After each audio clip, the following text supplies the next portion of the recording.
Jonah, son of Amittai. Go to the great city of Nineveh and preach against it,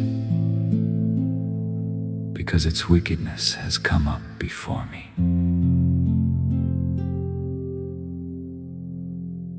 But Jonah ran away from the Lord and headed for Tarshish. Then the Lord sent a great wind on the sea, and such a violent storm arose that the ship threatened to break up. The sailors were afraid, and each cried out to his own God, and they threw the cargo into the sea. Then they took Jonah and threw him overboard, and the raging sea grew calm. At this the men greatly feared the Lord. They offered a sacrifice to the Lord. Now the Lord provided a huge fish to swallow Jonah, and Jonah was in the belly of the fish 3 days and 3 nights. In my distress I called to the Lord, and He answered me. From deep in the realm of the dead I called for help, and You listened to my cry. You hurled me into the depths, into the very heart of the seas, and the currents swirled about me. All Your waves and breakers swept over me. To the roots of the mountains I sank down. The earth beneath barred me in forever, but You, Lord my God, brought my life up from the pit.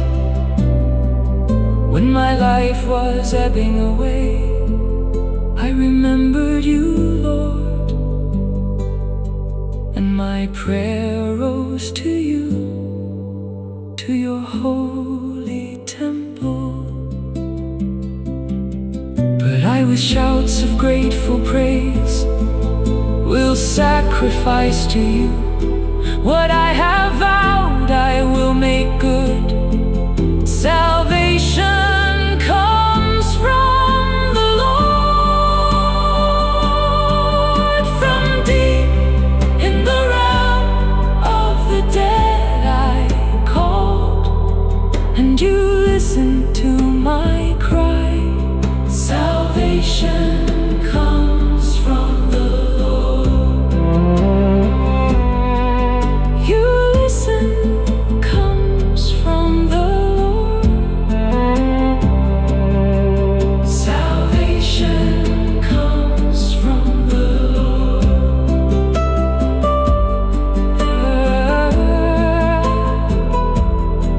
Salvation comes from the Lord. I remembered You, and my prayer rose to Your holy temple. Amen.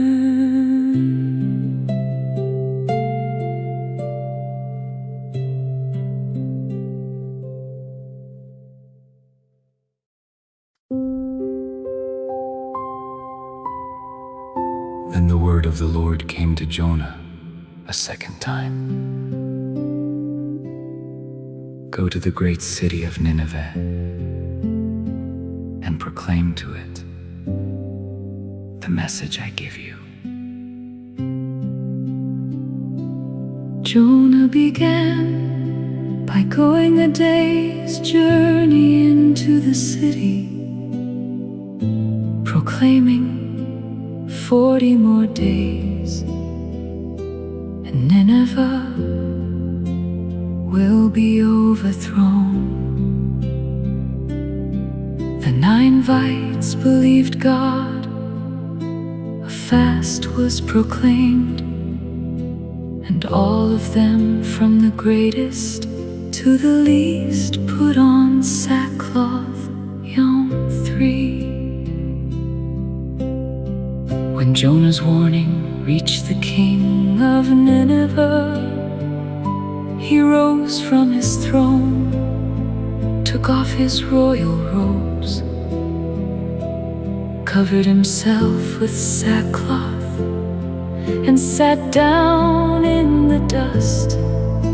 Let everyone call urgently on God. Let them give up their evil ways and their violence. When God saw what they did and how they turned from their evil ways,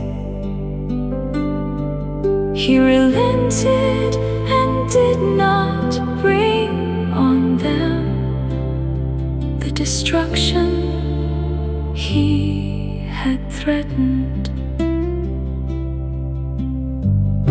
He prayed to the Lord. Isn't this what I said, Lord, when I was still at home? That is what I tried to forestall by fleeing to Tarshish. I knew that you are a gracious and compassionate God, slow to anger and abounding in love. A God who relents from sending calamity.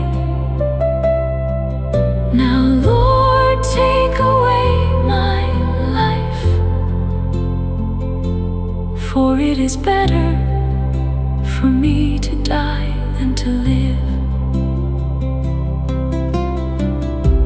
But the Lord said, you have been concerned about this plant, though you did not tend it or make it grow.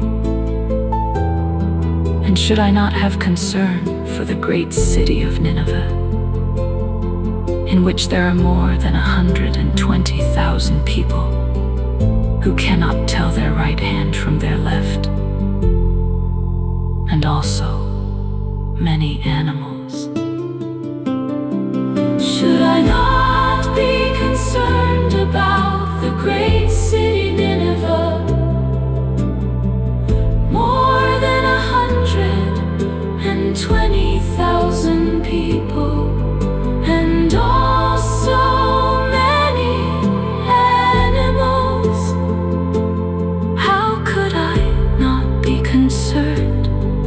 God's compassion has no end. He relents and does not destroy. You are a gracious and compassionate God, slow to anger